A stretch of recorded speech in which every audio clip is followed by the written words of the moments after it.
વધ્યા ઘટ્યાનું સ્વામિનારાયણ હરે સંવત 1876 મહાવદી નવમીને દિવસ શ્રીજી મહારાજ શ્રી ગઢડા મધ્યે દાદા ખાચરના દરબારમાં શ્રી વાસુદેવ નારાયણના મંદિરની આગળ આથમણે દ્વાર ઓરડાની ઓસરીએ ઢોલિયા ઉપર આથમણે મુખારવિંદે વિરાજમાન હતા અને ધોરો સુરવાલ પહેર્યો હતો અને ધોરો અંગરખો પહેર્યો હતો ને જરકસી છેડાનું કસુંબલ ભારે શેલું કેડે બાંધ્યું હતું ને જરકસી છેડાનો ભારે કસુંબલ રેંટો માથે બાંધ્યો હતો ને તે પાગમાં પુષ્પના તોરા ઝૂકી રહ્યા હતા ને કંઠમાં પુષ્પના હાર પહેર્યા હતા અને પોતાના મુખારવિંદની આગળ સર્વે મુનિ તથા દેશ દેશના હરિભક્તની સભા ભરાઈને બેઠી હતી.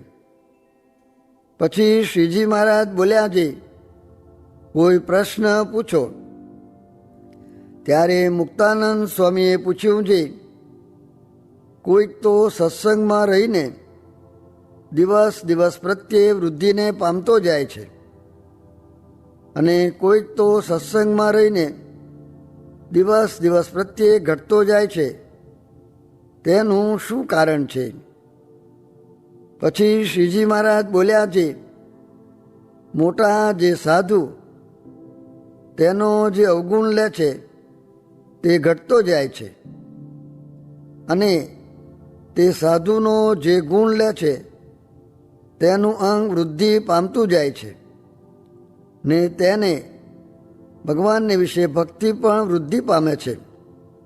માટે તે સાધુનો અવગુણ ન લેવો ને ગુણ જ લેવો, અને અવગુણ તો ત્યારે લેવો જ્યારે પરમેશ્વરની બાંધેલ જે પંચ વર્તમાનની મર્યાદા તેમાંથી કોઈક વર્તમાનનો તે સાધુ ભંગ કરે ત્યારે તેનો અવગુણ લેવો. પણ કોઈ વર્તમાનમાં તો ફેર ન હોય ને તેની સ્વાભાવિક પ્રકૃતિ ઠીક ન જણાતી હોય તેને જોઈને ને તે સાધુમાં બીજા ઘણા ગુણ હોય તેનો ત્યાગ કરીને જો એકલા અવગુણને જ ગ્રહણ કરે તો તેના જ્ઞાન વૈરાગ્ય આદિ જે શુભ ગુણ તે ઘટી જાય છે. માટે વર્તમાનમાં ફેર હોય તો જ અવગુણ લેવો, પણ અમથો ભગવાનના ભક્તોનો અવગુણ લેવો નહીં. અને જો અવગુણ લે નહીં તો તેને શુભ ગુણની દિવસ દિવસ પ્રત્યે વૃદ્ધિ થતી જાય છે. ઇતિ વચનામૃતમ. એવી રીતે ગઢડા પ્રથમ પ્રકરણનું 53મું વચનામૃત જે તે થયું. આ કારખાના જો 1 વર્ષના કરીએ તો 2 વર્ષના ઊભા થાય ને 2 વર્ષના કરીએ તો 4 વર્ષના ઊભા થાય એમ છે. ને સૌ મંડીએ તો જૂનાગઢથી વડતાલ સુધી સડક બાંધી દઈએ, તે છાંયડે ચાલ્યા જઈએ, તે તડકો જ ન લાગે, પણ વાતું કરવાનું ને સમજવાનું છે તે રહી જાય. ને ભગવાન વિના તો આત્મજ્ઞાન વૈરાગ્ય ને ધર્મ એ સર્વે અભદ્ર છે, કોઈ કલ્યાણ કરતા નથી. સ્વામિનારાયણ હરે સ્વામીએ વાત કરી છે, કાં તો અષ્ટાંગ યોગ ને કાં તો રોગ, તે વિના અંતરનો મેલ જાય નહીં. તે ઉપર એક ભક્તનું દ્રષ્ટાંત દીધું છે, રોગ આવી ગયો તે પછી સારું થયું. સ્વામિનારાયણ હરે સ્વામીએ વાત કરી છે, કોઈક મરે ત્યારે કાંઈક થડકો થાય ને પછી આ લોકમાં પદાર્થ મનુષ્ય રૂપિયા એ આદિકને દેખે તે પાછું ભૂલી જાય. ને જે જ્ઞાની હોય તેને તો નિરંતર એમ વર્તે ને આજ્ઞા પાળવી પણ લોપવી નહીં. તે આજ્ઞા મુખ્યપણે તો ધર્મામૃત, શિક્ષાપત્રી ને નિષ્કામ શુદ્ધિ એ 3 ગ્રંથ પ્રમાણે વર્તવું ને મોટાનો સમાગમ કરવો ને સેવા કરવાનું કહે છે. તે સર્વમાં મુખ્ય સેવા તે શું?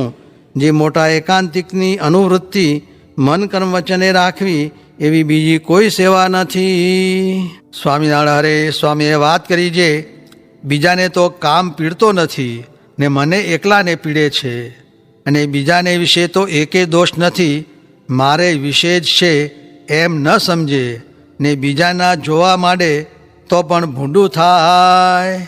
સ્વામિનારાયણ હરે સ્વામીએ વાત કરી છે.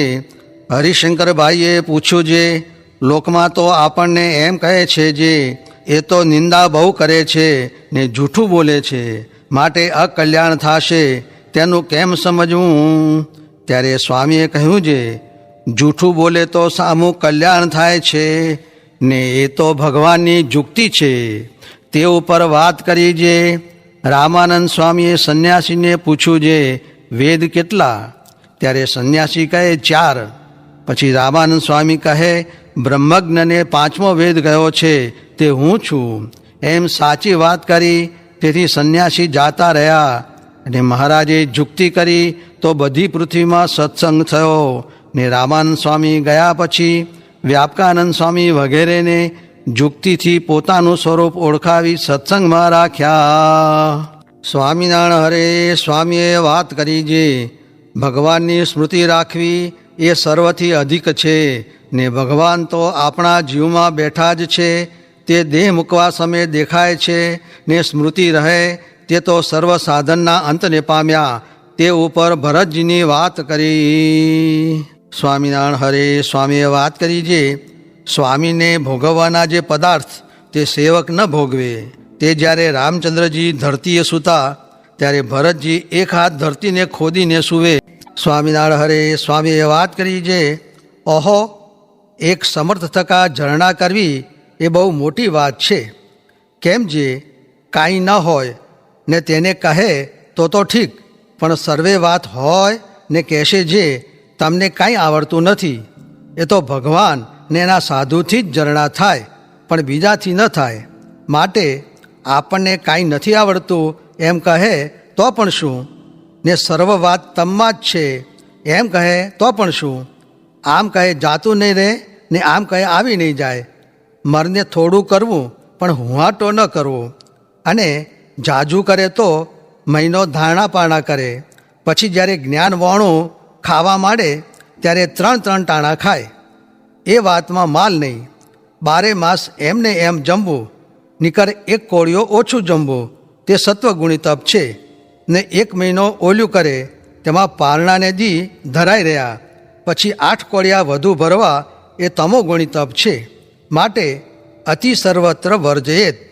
તે અતિ ઊંઘવું નહીં, અતિ ખાવું નહીં, અતિ ભક્તિ કરવી નહીં, સર્વે સાધારણ જ્ઞાને કરીને કરવું તો ઝાઝું માને છે.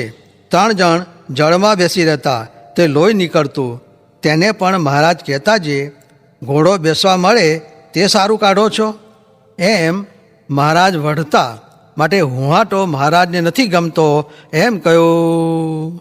હરે સ્વામીએ વાત કરી છે, પાપીની સોબતમાં તો ભગવાન ભૂલી જવાય. તે જેમ સૂર્ય આગળ વાલખીલ ઋષિ પાછે પગે ચાલ્યા જાય છે, એમ મુને ભગવાન અખંડ દેખાતા, પણ એક પ્રતિપક્ષીને પાછા પાડવા સારું વાત કરી તે બારી મૂર્તિ ભૂલી ગયા. પછી પાછી માઈ દેખાણી. એમ સંગ ઓળખાવીને મૂર્તિ અખંડ દેખાણાનો મર્મ કયો. સ્વામિનારાયણ હરે સ્વામીએ વાત કરી છે, 1 થી 50 માળા સુધી જો એકાગ્ર દ્રષ્ટિ રાખે તો સુખે ધ્યાન થાય, નીકર સંકલ્પ થયા કરે.